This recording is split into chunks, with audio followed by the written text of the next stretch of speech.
हर हर महादेव दोस्तों, स्वागत है आपका हमारे YouTube चैनल पर।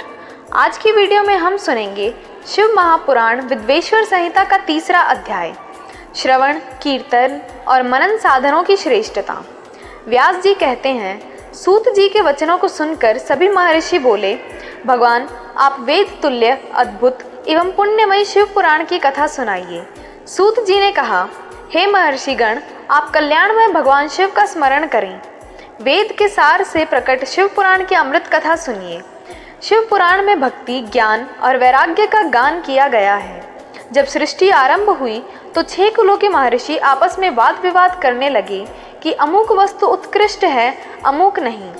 जब इस विवाद ने बड़ा रूप धारण कर लिया तो सभी अपनी शंका के समाधान के लिए सृष्टि की रचना करने वाले अविनाशी ब्रह्मा जी के पास जाकर हाथ जोड़कर कहने लगे, हे प्रभु, आप संपूर्ण जगत को धारण कर उनका पोषण करने वाले हैं।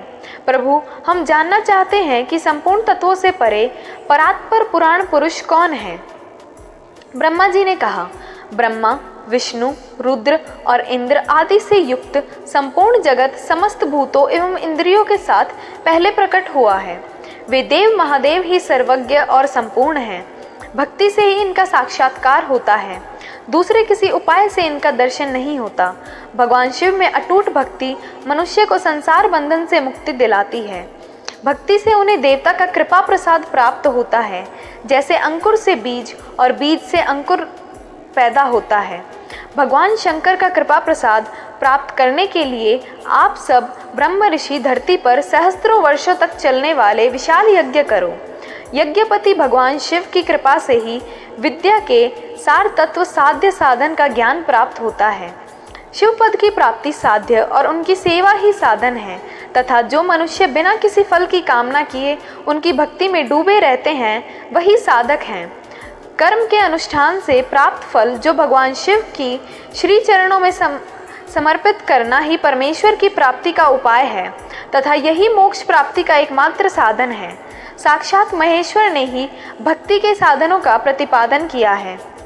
कान से भगवान के नाम, गुण से और लीलाओं का श्रवण, वाणी द्वारा उनका कीर्तन तथा मन में उनका मनन शिव पद की प्राप्ति के महान साधन हैं तथा इन साधनों से ही संपूर्ण मनोरथों की सिद्धि होती है।